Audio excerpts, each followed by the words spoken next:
myself and two other faculty members, Carla Koskinen and Joanne Zelensky, both from the theater department, founded Shakespeare on the Green in 1992, and it grew from a small event on the front lawn of the campus to something. I think the last year we did it, we had close to 25,000 people attending in the summer, and so I think I'm proudest of that event. For me, the most important thing that we've ever done, the best thing that we've ever done is Shakespeare on the Green. You know, I mean, that represents a unique contribution to the culture, not only of the college, but of the entire community. And it was always first rate and something that we were always very proud of, looked forward to it, came all the time. It was a fabulous resource. It afforded an opportunity for families in a very informal way, and of course without cost, to enjoy first-class theater in a relaxed environment, in a sort of a mini festival environment. I think is an incredible resource. Bara was a force in the community. Not only did we have Shakespeare on the Green, which we started, Shakespeare on the Green reached out into the broad community and brought people here to be on our lawn, to sit on the seats, to see the Shakespeare on the Green, to participate.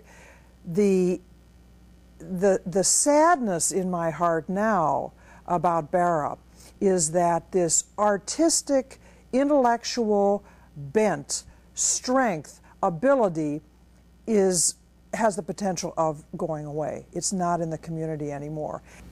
In terms of legacy, for 12 years, people in this area got to see Shakespeare free. That's a huge, huge thing that I think even Bara, I mean, Bara's always been proud of that, but I don't think that they quite understood, or certainly DePaul didn't understand that at all. That's an amazing thing. Thousands of people sitting in that front yard right there watching Shakespeare for free. Kids for the first time and probably the only time that they'll ever see Shakespeare.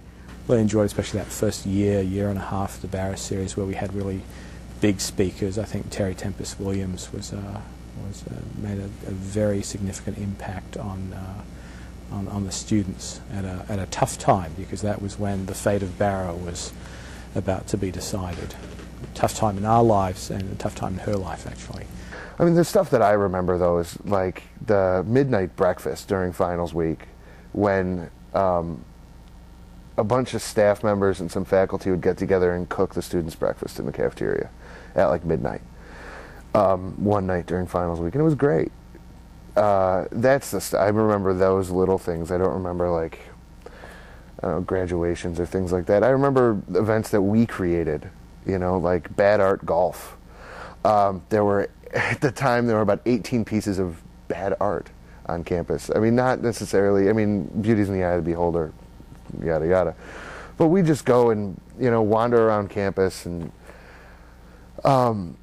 you know, we used to just do all sorts of crazy stuff. We'd go to the beach, you know, walk through the ravines and go to the beach. That was always an event.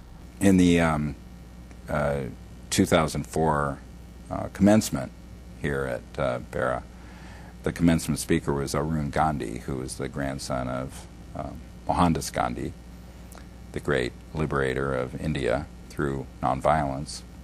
And it was very moving to have him with us. He hadn't really been apprised of what was happening with the closure of Bara College. But the night before he was to give his talk, he heard about what was happening. Very briefly, we gave him some background, and it was so wonderful to see somebody just toss away his script, the speech that he was going to give, and talk to this situation.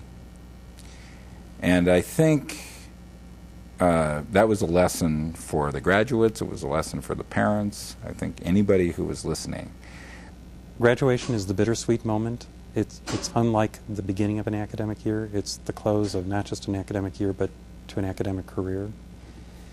And so it's bittersweet because you have that moment when you're proudest for your students, having gone through and succeeded, having completed their courses, and then all of a sudden you get them at the point where the conversations are at a very, very high level, and they're graduating. And so it marks that transition, a departure point. And it's that departure point that you want to celebrate on the one hand, you want to congratulate them. On the other hand, there's a sense of emptiness after the ceremony when you're driving away in your car and you're thinking that your life is changing and their life is changing, and the part of the community that was together is not going to be together as much. First, the faculty come in with their robes on, and they're playing the organ, and the Bara singers are singing. I think that's really breathtaking, especially if the chapel's full and there's flowers everywhere, and then the faculty walk in their robes. It's really neat. You can't go to a convocation and not feel like part of a larger tradition. All professors in their Harry Potter robes and the arcane rituals, and I remember my graduation, of course. I mean, my undergrad graduation, when that was important. Not just important, I mean, but memorable. In this case, dress a group of academics up in robes, put these weird hats on their heads, have the students march up and have all this music playing and all these speeches that nobody remembers the next day. That, to me, is my idea of fun. That event, to me, typifies the academic year.